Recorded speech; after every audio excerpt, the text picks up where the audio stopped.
வணக்கம் and welcome to வணக்கம் நண்பா யூடியூப் சேனல். ஸோ நம்ம இப்போ பார்க்க போகிற நோடு வந்து கம்பைன் நோடு. இந்த கம்பைன் நோடுனா என்ன அப்படின்னு கேட்டிங்கன்னா, கிட்டத்தட்ட நம்ம காம்போசிஷன் பிரிக்கிற மாதிரி தான். கம்பைன் நோடுங்கிறது நம்ம வந்து ஆஃப்டர் எஃபெக்டில் நிறைய லேயர்ஸ் போட்டிருப்போம், எல்லாத்தையும் செலக்ட் பண்ணி காம்போசிஷன் கொடுப்போம், ஒரே ஃபைலாக மாற்றுவோம். அதே மாதிரி தான் இங்கேயும் லேயர்ஸை ஒரே லேயராக, ஆனால் நம்ம கலர் நோடில் பண்ணுறதுனால இது கலர் காம்போ மாதிரி. ஸோ கம்பைன் பண்ணுறது அதுதான். கம்பைன்னே இங்கே நேம் கொடுத்துட்டாங்க. ஸோ அது எப்படிங்கிறத நான் உங்களுக்கு பண்ணி காட்டுறப்ப. ஸோ நம்ம வழக்கமாக பண்ணுறது Alt S, ஒரு இது க்ரியேட் பண்ணுறதுக்காக Alt S கொடுத்துட்டு Alt Sல வந்து நான் கிரைண்ட் பண்ணுறேன். Alt S கொடுத்து நான் கொஞ்சம் கிரைண்ட் அதிகம் பண்ணுறேன். இன்னொரு Alt S கொடுத்து, அதாவது இது எதுக்கு பண்ணுறேன்னா, நான் ஒரு 4 நோடு பண்ணால் தான் நான் அது கம்பைன் பண்ண முடியும், 4ஐயும் கம்பைன் பண்ண முடியும். அதுக்காக தான் பண்ணுறேன். லிஃப்ட்டு கொஞ்சம் கம்மி பண்ணிக்கிறேன், ஓகேங்களா. லிஃப்ட்டு கொஞ்சம் கம்மி பண்ணிக்கிட்டு மறுபடியும் Alt செலக்ட் பண்ணிட்டு Alt S கொடுத்துட்டு சேச்சுரேஷன் கொஞ்சம் அதிகம் பண்ணிக்கிறேன், ஓகேங்களா. இது வந்து ப்ராப்பரான ஒரு இது கிடையாது, இருந்தாலும் உங்களுக்கு ஒரு சாட்டிஸ்ஃபை ஆகும்ல. ஒரு 4-5 காம்பினேஷன்ஸ் பண்ணிவிட்டு உங்களுக்கு ஒரு சாட்டிஸ்ஃபை ஆகும். பரவாயில்ல, நான் நல்லா பண்ணிட்டேன், எனக்கு இது வந்து ஒரு செட்டு. இதை வந்து கலர் கரெக்ஷன் பண்ணுறதுக்காக தான் இந்த 3 நோடும் போட்டேன். எனக்கு இது 3 ஒரே நோடாக தெரியணும், மற்றதெல்லாம் காம்ப்ளிகேட்டான நோட்ஸு. இது 3 ரொம்ப சாதாரணமான நோட்ஸ் தான். பட் கலர் கரெக்ஷனுக்காக 3மே ஒரே தான் பண்ணேன், இந்த கலர் வீல் வச்சு தான் பண்ணேன். எனக்கு இந்த 3மே ஒரே ஃபோல்டராக வேணும் அப்படின்னா தான் எனக்கு ஈஸியாக இருக்கும். அதுவும் இல்லாமல் எனக்கு 3 ஒட்டுக்காக நான் கலர் கரெக்ஷன் பண்ணணும். ஸோ 3 ஃபோல்டர் பண்ணி அதுக்கு நான் கலர் கரெக்ஷன் அதுக்கு நான் பண்ணணும். அப்படின்னா இந்த இடத்துல தான் கம்பைன் நோடு யூஸ் ஆகுது. 3 செலக்ட் பண்ணிக்கோங்க, ரைட் கிளிக் பண்ணிவிட்டு கீழே பார்த்தீங்கன்னா லாஸ்ட்டாக இருக்கும் கிரியேட் காம்பவுண்ட் நோடு.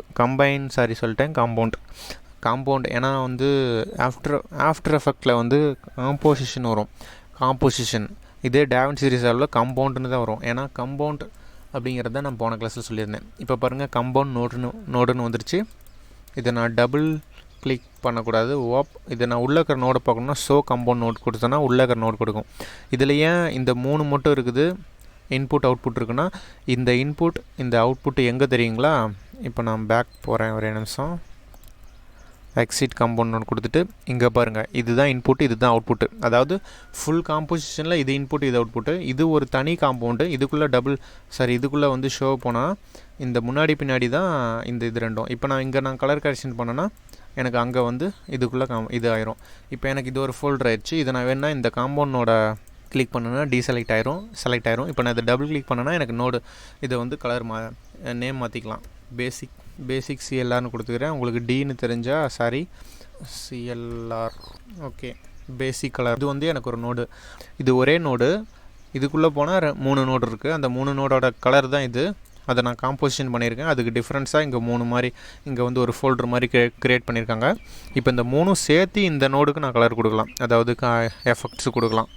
இப்போ நான் வந்து ஆஃப்செட்டு, சேச்சுரேஷன்ஸு எல்லாமே கம்மி பண்ணுறேன்னு வச்சுக்கோங்களேன். இப்போ நான் இந்த ஃபோல்டருக்கு தான் நான் கொடுத்துருக்கேன், உள்ளே இருக்கிற ஃபைலுக்கு நான் கொடுக்கல. இந்த ஃபோல்டருக்கு நான் இந்த எஃபெக்ட் கொடுத்துருக்கேன், டார்க் மாதிரி. இப்போ உள்ளே இருக்கிற ஃபைல் அதே மாதிரி தான் இருக்குது. நான் உள்ளே போய் காட்டுறேன். இது வந்து அதே மாதிரி தான் இருக்குது. இப்போ இந்த ஃபோல்டர் டெலிட் பண்ணால் இந்த ஃபோல்டர் மேலே அப்ளை பண்ண அந்த எஃபெக்ட்டு போயிடும். ரைட் கிளிக் பண்ணிட்டு இது எனக்கு தேவையில்ல அப்படின்னு டீகம்போஸ் கொடுத்தா இங்கே பாருங்கள், இந்த 3ஓட அவுட்புட்டு தான் வருது எனக்கு. ஏன்னா அந்த ஃபோல்டரில் கொடுத்த அப்ளை வந்து போயிடும். மறுபடியும் வேணும்னா செலக்ட் பண்ணிட்டு காம்பவுண்டு க்ரியேட் பண்ணிக்கலாம். இதுக்கு நான் வந்து எஃபெக்ட்டு மறுபடியும் வேறு கொடுத்துக்கலாம். அந்த டெலிட் ஆனதெல்லாம் திரும்பி வர போகிறதில்ல. ஸோ அதுக்காக தான் உங்களுக்கு நான் இதை சொல்லிக்கிறேன், ஓகேங்களா.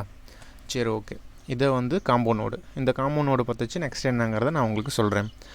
சப்ஸ்கிரைப் பண்ணி வச்சுக்கோங்க, பெல் பட்டன் கிளிக் பண்ணி வச்சுக்கோங்க. Thank you friends.